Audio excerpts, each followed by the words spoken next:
Hello everyone, welcome to my channel HD Orion. Today's topic is Dissolution of a Firm from T.S. Gerewal's textbook chapter 8 for class 12th accountancy.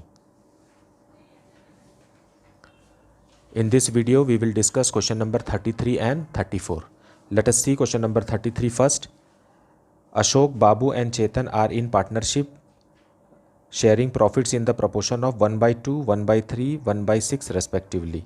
They dissolved the partnership of the 31st March 2020 on होना चाहिए यहाँ when the balance sheet of the firm as under. Now the question is like that only. Liabilities के तरफ दिया हुआ है sundry creditors, bills payable, loan by Babu is a partner, capital भी दिया है और करंट अकाउंट भी दिया है, और एसेट्स की तरफ bank, sundry debtors, stock, machinery, investment and free hold property दिया हुआ. You can pause the video and go through the question properly. The machinery was taken over by Babu for rupees 45,000. Ashok took over the investments for rupees 40,000 and freehold property took over by Chetan at rupees 55,000. The remaining assets realized as follows. Sunday debtors rupees 56,500 and stock rupees 36,500. Sundry creditors were settled at a discount of 7%. ना यहाँ पर ध्यान देने वाली बात यह है कि 7% लिखा है लेकिन पर एनम नहीं लिखा है. अगर पर एनम लिखता है तो मंथ वाइज कैलकुलेट होता है और यहाँ कोई मंथ की भी बात नहीं हो रही है, तो सीधा का सीधा 7% हम डिडक्ट कर देंगे और कम पैसे देंगे. A office computer not shown in the books of the account realized rupees 9,000. Realization expenses amounted to rupees 3,000. Prepare realization account, partners capital account and bank account. Now firstly let us discuss कि इनमें से balance sheet में दिए हुए जितने भी assets और liabilities हैं उनमें से कौन सा आइटम रियलाइजेशन अकाउंट में ट्रांसफ़र नहीं होगा. सो फर्स्ट है बाबू का लोन, फिर पूरा का पूरा कैपिटल और पूरा का पूरा करंट, और एसेट्स की तरफ है बैंक. बाकी के सारे आइटम्स जो हैं वो रियलाइजेशन अकाउंट में ट्रांसफ़र होंगे. आपको पता है कि सारे एसेट्स जो होते हैं वो डेबिट बैलेंस होते हैं और सारी लायबिलिटीज़ जो होते हैं वो क्रेडिट बैलेंस होते हैं. Let us see. So solution 33. सबसे पहले हम एसेट्स को रियलाइजेशन अकाउंट के डेबिट में ट्रांसफ़र करेंगे. सारे एसेट्स डेबिट बैलेंस होते हैं इसलिए रियलाइजेशन अकाउंट के डेबिट में उसे ट्रांसफ़र करके क्लोज करेंगे. So to sundry debtors,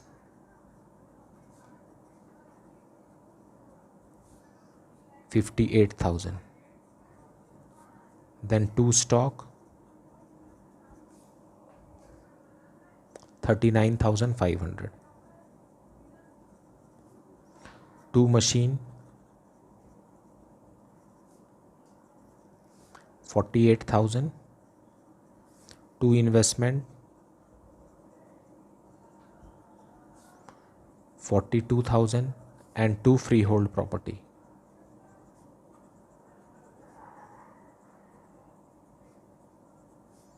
$50,500. Likewise liabilities में आएगा बाय क्रेडिटर्स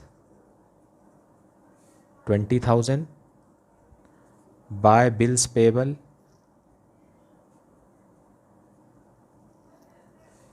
25,500. ओके, नाउ अब एसेट्स को रियलाइज़ करेंगे और लाइबिलिटीज़ को पेमेंट करेंगे. So by Ashok's capital, Ashok took over investments. So Ashok investment ले गया at rupees 40,000. Then Babu took over machinery. So bye babus capital account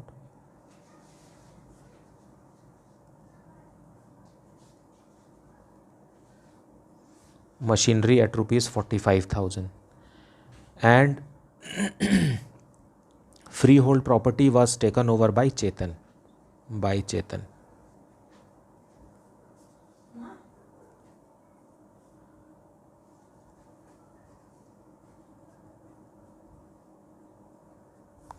freehold property 55,000.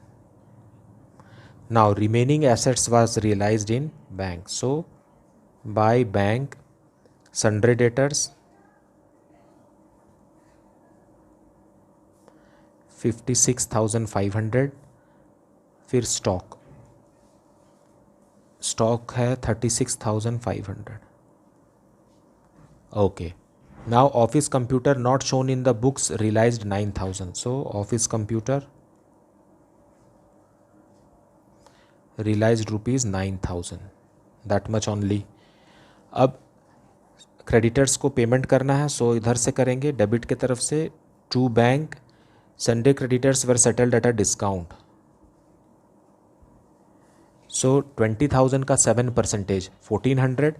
So it will be 18,600.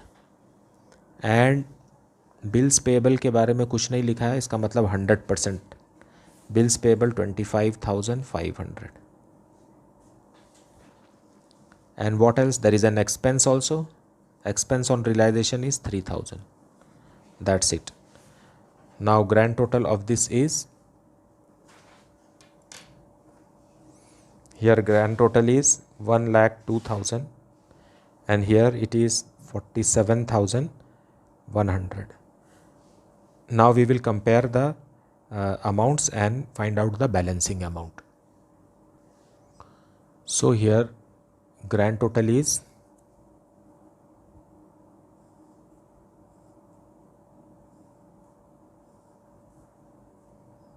2,87,500. In order to make 2,87,500, we have to insert an amount 2,400, and this is profit on realization. So to profit on realization,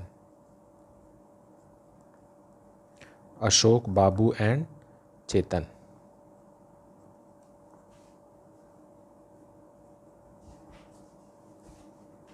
And the ratio is 3:2:1. So यहाँ आएगा 1,200, 800 and 400. Now we will prepare partners capital account. Partners capital account by balance brought down. 70,000, then 55,000 and 27,000. Then after balance sheet में current account भी दिया है, उसे भी यहाँ ही transfer करके क्लोज कर देंगे. Current account 10,000, 5,000 and 3,000. Then partners कुछ एसेट्स ले गए हैं, तो टू रियलाइजेशन अकाउंट. अशोक ले गया है 40,000 रुपीज़ का इन्वेस्टमेंट. बाबू ले गया है 45,000 रुपीज़ का मशीनरी और चेतन ले गया है 55,000 रुपीज़ का freehold property.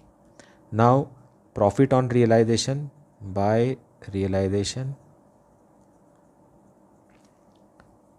1,200, 800 and 400.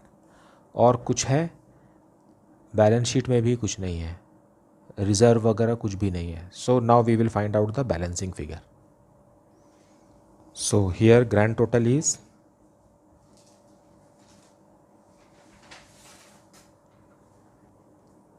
Ashok's grand total is 81,200. So we have to insert an amount 41,200, that is to bank. ये बैंक से जाएगा और यही हमारा बैलेंसिंग फिगर है.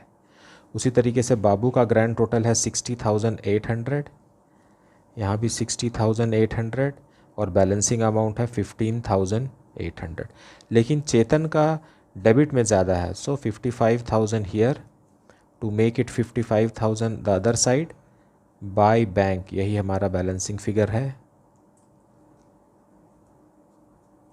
बैलेंसिंग फिगर आएगा 24,600. मतलब Chetan will bring money to the firm और अशोक और बाबू को पेमेंट होगा. सो let us make the bank account now. So in the balance sheet it is given bank account. So to bank rupees 7,500. फिर realisation account के credit से लिखेंगे इधर to realisation account 1,02,000 and by realization account it is how much 47,100. Then by Ashok's capital account it is 41,200. By second partner Babu's capital account 15,800. Then we have one more thing, Babu's loan. बाबू का loan liability side दिया हुआ है 30,000 का, वो भी bank से ही payment होगा। और चेतन जो है वो पैसे लेकर आएगा।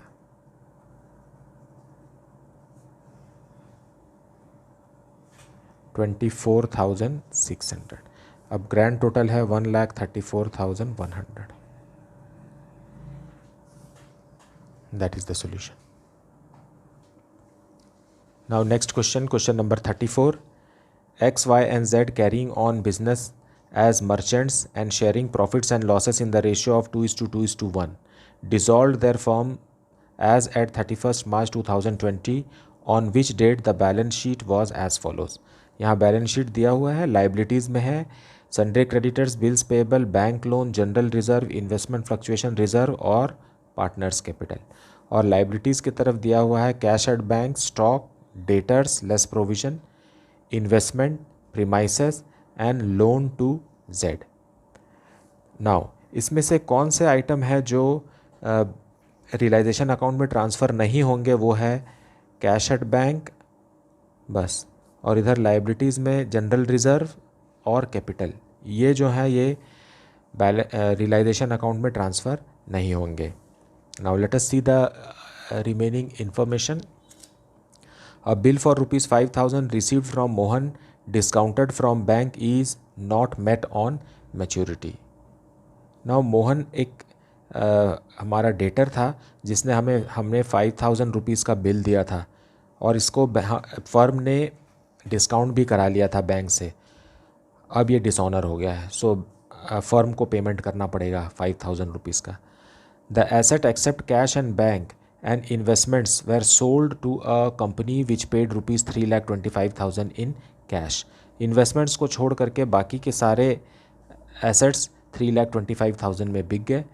The investments were sold at rupees 56,500 were received। Mohan proved insolvent and a dividend of 50% received from his estate। Okay, Mohan कौन है? यही है जिसका बिल ऑनर हुआ है। So 50% of 5,000 will be 2,500 received in cash। Sundry creditors including bills payable were paid rupees 57,500 in full settlement। Realization expenses amounted to rupees 15,000। Prepare realization account, partners capital account and bank account। So let us see the solution। Now solution 34। सबसे पहले assets को transfer करेंगे debit के side और close करेंगे। So to stock 80,000, to debtors rupees 50,000, इसका provision भी है by provision for doubtful debts rupees 2,500। Then investments 55,000, to premises 1,51,500 और आखिरी में दिया है loan to Z. Loan to Z partner के कैपिटल अकाउंट में ही ट्रांसफ़र होगा क्योंकि ये डेबिट बैलेंस है, इसलिए यह कैपिटल अकाउंट में जाएगा। और अगर क्रेडिट बैलेंस लाइबिलिटीज़ की तरफ दिया होता तो वो सीधा बैंक अकाउंट के क्रेडिट से पेमेंट होता। Now let us see the liability side. By sundry creditors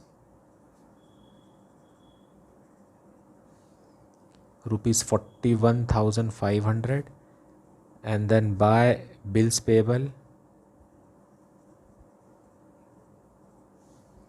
₹20,000, then by bank loan, bank loan है 40,000 का, और investment fluctuation reserve, by investment fluctuation reserve ₹40,000।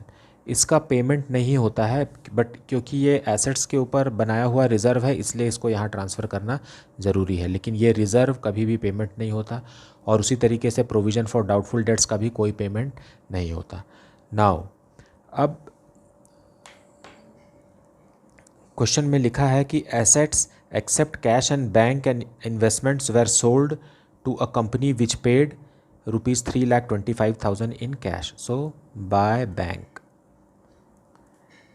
हमने सारे एसेट्स को बेच दिया 3,25,000 में, और इन्वेस्टमेंट्स को भी बेचा, इन्वेस्टमेंट्स को 56,500 रुपीज़ में बेचा। और मोहन जो हमारा अब डेटर था जिसने बिल दिया था और उसका बिल डिसऑनर हो गया था, वो 50% देगा। सो बिल रिसीवेबल्स के डिसऑनर होने से हमें 5,000 का 50% मतलब 2,500 रुपीज़ मिलेगा। और कुछ? Okay, now let us see the payment of liabilities to bank. इसमें है कि सन्ड्री क्रेडिटर्स और बिल्स पेबल दोनों को मिला करके 57,500 का पेमेंट हुआ है, और रियलाइजेशन एक्सपेंस भी है जो कि 15,000 का है, और बैंक लोन भी है। इसके बारे में कोई जानकारी नहीं है कि बैंक लोन को कितना पेमेंट हुआ, तो 100% पेमेंट होगा, दैट्स इट। लेकिन एक बात और है कि बिल रिसीवेबल डिसऑनर हुआ है, बिल रिसीवेबल डिसऑनर हुआ है, सो 5,000 रुपीज़ और आएगा। ये वही बिल रिसीवेबल है जो डिसऑनर हुआ है और फिर उसके बाद में हमको उसी से 50% रिसीव हुआ है। ये मोहन है जो कि हमारा डेटर है। यहाँ का ग्रैंड टोटल आएगा 1,17,500। यहाँ का ग्रैंड टोटल है 3,84,000। नाउ अगर हम इसमें प्रॉफिट या लॉस निकालें तो यहाँ पर आएगा हमारा ग्रैंड टोटल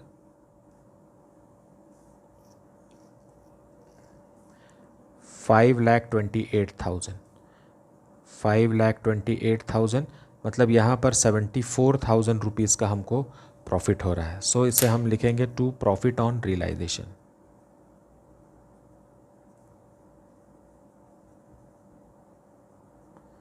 जो कि तीनों पार्टनर X, Y और Z को दिया जाएगा और इनका रेशो है 2:2:1।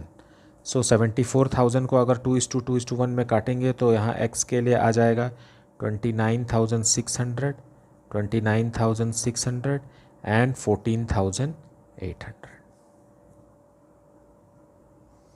अब हम बनाएंगे partners capital account. So buy balance brought down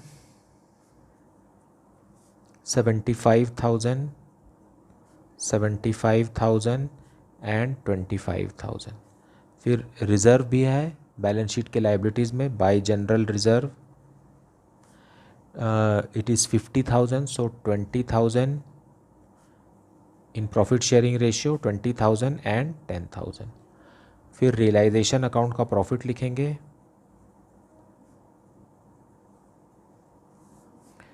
29,600, 29,600 and 14,800। और बैलेंस शीट में कोई भी ऐसा आइटम नहीं है जिसे लिखना है, और कोई भी पार्टनर जो है वो कोई भी एसेट या लाइबिलिटी लेकर भी नहीं गया है, तो सीधा बैलेंसिंग अमाउंट इधर निकाल देंगे टू बैंक।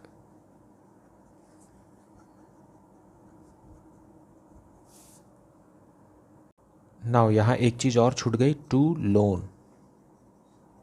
जेड ने लोन लिया है बैंक से, इसलिए ये यहाँ आएगा, इसलिए ये बैलेंसिंग फिगर को हम नीचे लिख देंगे to bank balancing figure. Now इस साइड का ग्रैंड टोटल है 1,24,600.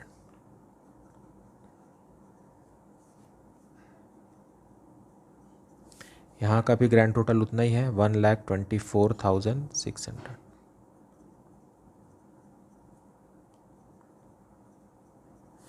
और इधर का है 49,800.